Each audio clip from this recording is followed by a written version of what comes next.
One thing else I would like to ask you. You often say those that are connected are more powerful than millions who are not. You want clarification on what we mean by more powerful?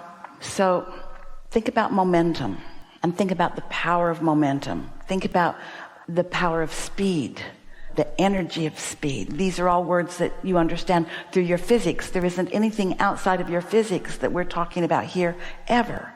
So think about that you knew you didn't want that, you wanted that, you knew you didn't want that, you wanted that, you knew you wanted that and that and that and that and that. So you've been focused and your inner being has been, we have not said this before, you brilliant crowd who is summoning new constantly. Are you aware of it? Your inner being who is attracting from you, your inner being who is attracting on behalf of you, your inner being who is you, who is the non-physical aspect of you. So you launch the rocket and your inner being stands in complete and absolute compliance, alignment, readiness, wantingness of what you've asked for. So feel the power of that. And then feel how you refined it again and again and again and again. Also, in this process of living life and refining, you have been pointing that away in opposition less and less and less. And do you know, it is the pointing in opposition that is the factor of slowing down. It's like on the emotional scale that we talk about all the time. You've seen it so many times right here between boredom and contentment, right here with hopefulness. It says tipping point in small letters. That's because once you are there, once you are no longer resistant, but you are even a little bored, which means not trying too hard, or satisfied, now in the absence of any resistance, the momentum will take care of itself. The momentum will take care of itself. If you can get to the place where you're not struggling and straining and redefining and explaining and justifying and trying to get anybody else to understand it, if you're just satisfied with what you have and eager for more, that momentum is going to take place. So as the momentum begins to build, that bursting into your awareness is what you all think is what you're looking for.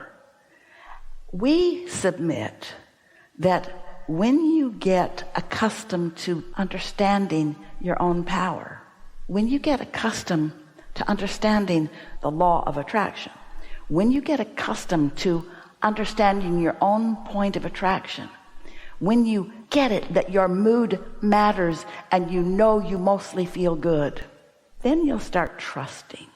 If you're ornery, don't go off with that person because you probably didn't get it. Don't do that. But when you feel excited and happy and good, and it's easy for you to feel good about it, go with it. Whether it's your lover or whether it's a project or whether it's where you're going to eat for dinner. It doesn't matter how big or small it seems. In other words, your inner being is excited about what you're going to have for dinner. And you think, shouldn't they be doing more important things? And we say, more important than reflecting back to you the whole of that which you have become so that you can be certain that that's who you are, more and more and more and more and more. Never get it done, and you can't get it wrong. But it can be way fun, way fun, way fun. People, they look for peak to peak, and so they think they have to struggle and then they peak and struggle and then they peak, and we think it's just peak, peak, peak, peak, peak, peak, peak, peak, peak, peak, peak, peak, peak, peak, peak, peak, peak. That's how your inner being does it. Your inner being does not absorb into vortex consciousness one of your complaints, not one. Not one. You're clarifying to your employer, you're clarifying to your lover, you're clarifying to your kids, you're telling all the people all the things that you don't want. Your inner being is not taking any of that on. None of it. So is the vortex like when you get to a place and it's a moment in time where you're just focused on preferences and nothing that's happened before in your life has to matter, it's just your preferences? Then you're there. You're there, you're in it. Then you're living in the real now. Yes. You're living in the real now. Great. The real now as compared to the so far manifested now. But the so far manifested now has wanted and unwanted. The real now has only wanted. We really liked this conversation. Thank you so much. Really good. Really good.